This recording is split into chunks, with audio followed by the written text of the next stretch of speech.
Thanks very much, Alex, and good evening, everyone. Thank you for a great turnout again, and we welcome our Conservatives overseas friends on this session.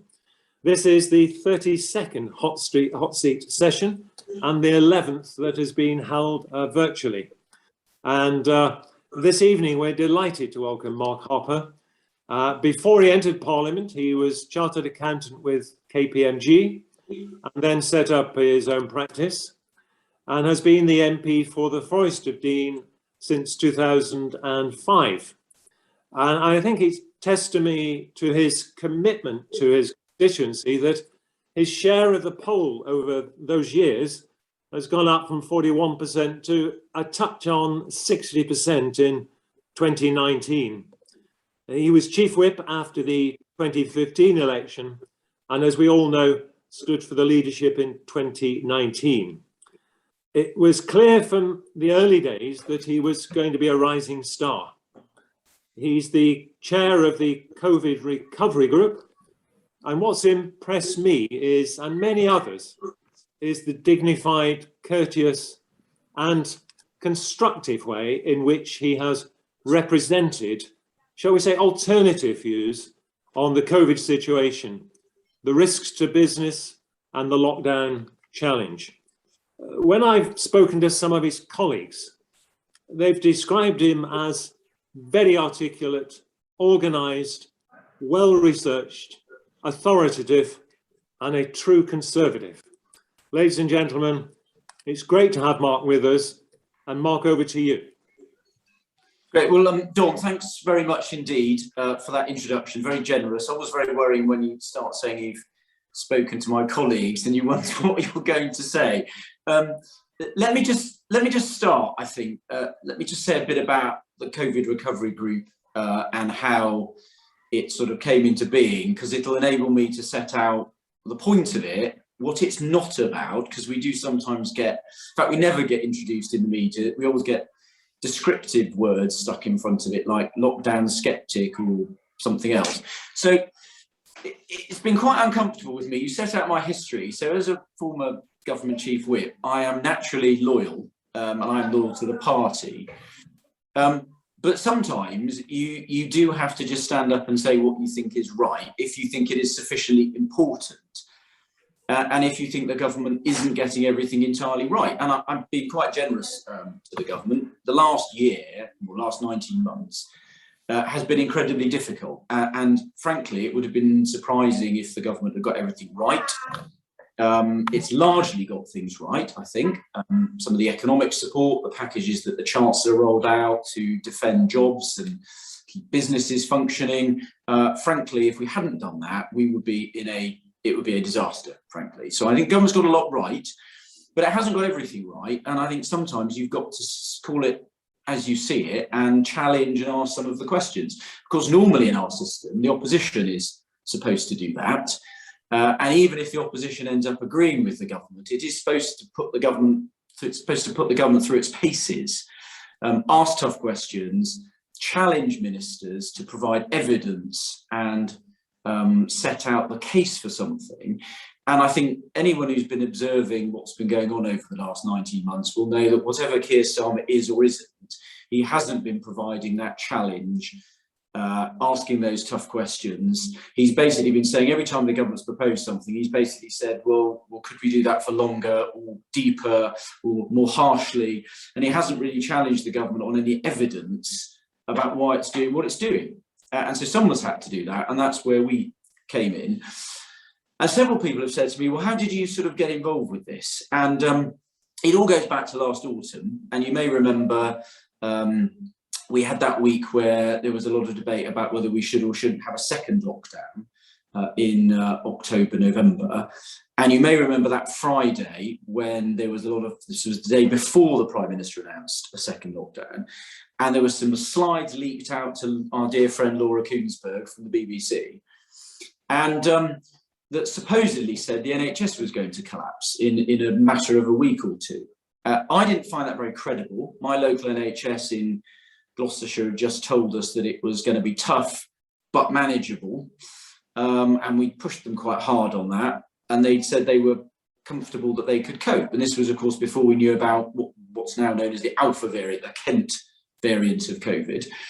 And on the Saturday, when the Prime Minister was persuaded to have a second lockdown, the slides supporting the pressure the NHS was under never showed their face again.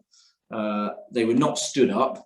So the conclusion I'm afraid I reached was that somebody in government, I don't know who, but subsequent events suggest to me that it might have been the Prime Minister's former chief advisor, basically made up some information, put it out into the public domain to try and get an outcome that he thought was the right outcome. Now, I'm slightly old-fashioned. I don't think that's how you should go about things. If you think something is necessary, you put the evidence out there, you make an argument and you persuade people.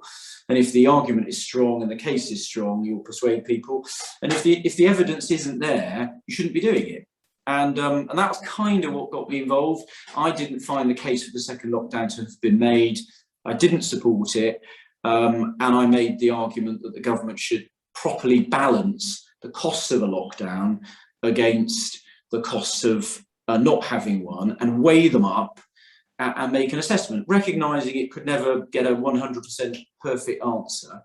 But it should at least attempt to do that. And some of you may remember we challenged the government to do that. It produced what it called a cost-benefit analysis.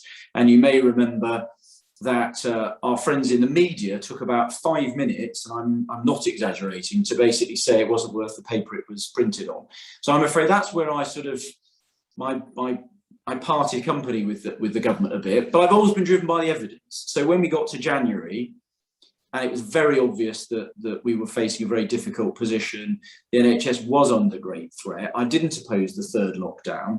I didn't support it because I didn't think the government had set out an exit strategy, which I think it didn't, but I didn't oppose it because I thought we did need to do something dramatic because the NHS was under enormous pressure.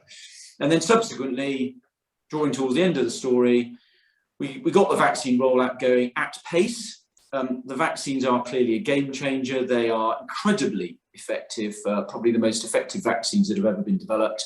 99% effective against preventing death, about 95% effective against preventing serious disease and hospitalisation, and they're a game changer.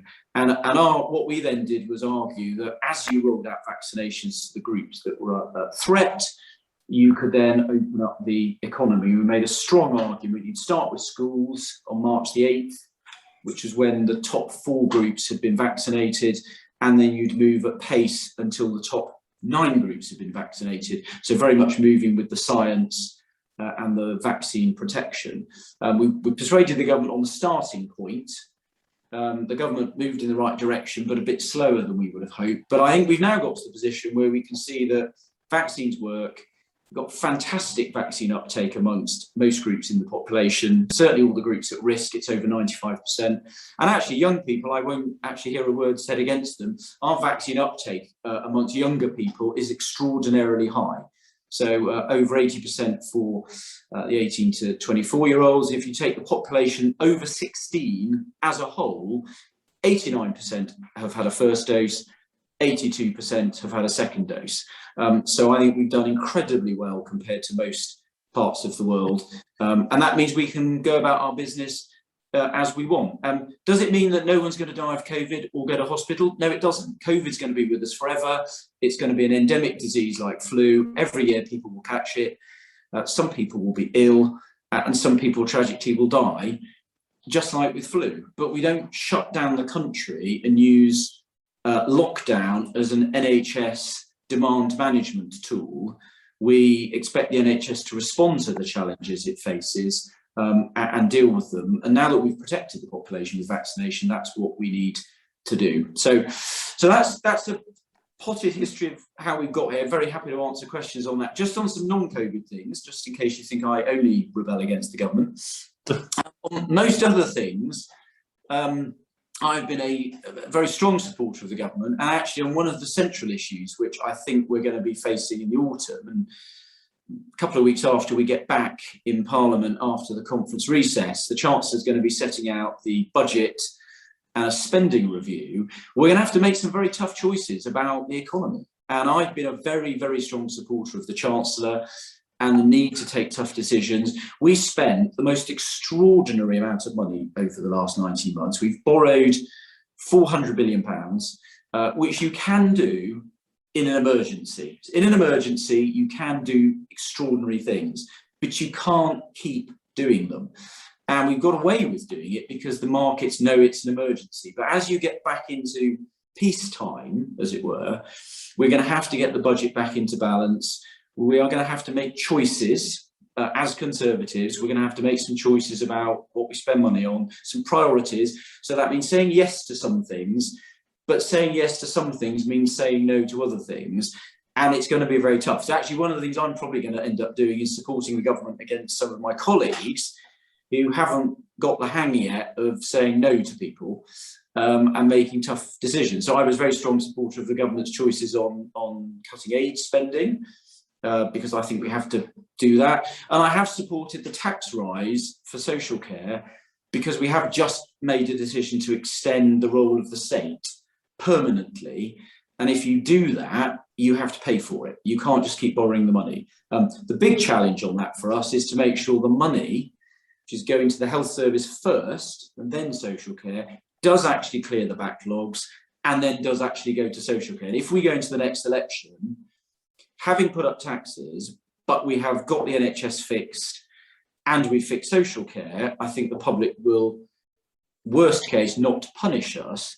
But if we haven't done that, then I don't think we'll get away with it. So that's the gamble and the thing that we need to get right. So, Dawn, I think I've talked now for 10 minutes. So let me just shut up now, and we can spend the rest of the time on dealing with people's questions, and hopefully some other things I want to say will come out by way of answering the questions, and I then get to listen to what everybody else has got to say. And as you said, there are people now around the world, and I can see plenty of people who've got a nice big glass of wine listening to me. So hopefully, yes, that's you, Mrs. LeVay. So I can see you on my screen. So right, over to you, and Alex is going to be MC.